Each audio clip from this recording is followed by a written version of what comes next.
first warm days of the spring, you know, nice. Sun was shining, and Perri and I had come home. She'd come home from daycare, and I was doing my chores. And 911 emergency. Hi, I've got hay bales on fire. How many of them are on fire?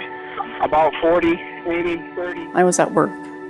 My oldest son had called and said that he had heard that there was a fire out here. It was a bale fire, and we were just kind of talking about it, and I was just glad that it wasn't the house, or, you know, I wasn't bales or bales. It can be replaced. Yeah. Paging the Adrian Fire Department for hay bales that are on fire. Adrian Fire Department. And then I seen my daughter Tannen. She was sitting in her car, and she said that Perri could not be found. There is no buildings in danger or anything, but they need to be put out. And at the time, I was just more concerned to just get the fire out. And then when I realized, thinking about it, went to go find her, I figured she'd be by her goats or something. Yeah, we were hoping that she was just scared from everything. But really, I don't think she would have been. She would have loved all the lights and the action and people walking around. And Paging Ellsworth Fire for mutual aid. More manpower is needed. And that's when I kind of just walked over and watched the firemen take apart the bales. And I mean, I knew that they were searching for her with lots of hope that it wouldn't be true. You know, we would be wrong and that she was just hiding out someplace. Or but I heard just a real low hushed, they found her. She was so innocent. And then, you know, I think every day did she, just for a split second, did she call out for me? Did she want me? Did she need my help? Of course she needed my help, but I wasn't there. You know, she touched a lot of hearts. She really did, and we didn't realize it until something like this happened, you know. For a little tomboy, she's like her bling, you might say. She didn't care really what she looked like, but she did like her fancy, a fancy purple something. We always said that she was a feminine tomboy.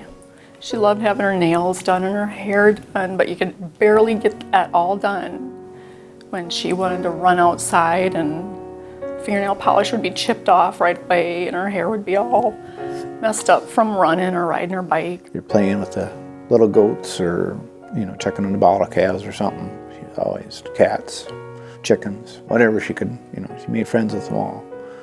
She was a very loving little girl. She loved to give hugs, and we had never seen Perri light matches or play with lighters or anything. You know, she didn't grab matches or anything like that. We didn't have them sitting around, but enough where she probably knew where they're at. She wasn't one to just experiment with them. It didn't seem like. No, we've never seen her do that. I just don't want any other parent to go through this with any death of a child, but we learned that Perri did not die from smoke inhalation. It was from the flames. And that alone, smoke inhalation is bad enough, but knowing that your child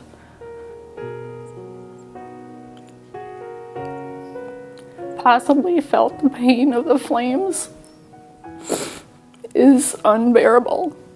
It's been hard. It's just the difference when a family meal or whatever you do. I can't think of a word that would describe how awful it is. I think about that day every day. Fire is so powerful and can be so quick from what we've learned and what happened with her. And teach your kids not to play with fire or matches or whatever the case might be, because it's awful what they might go through.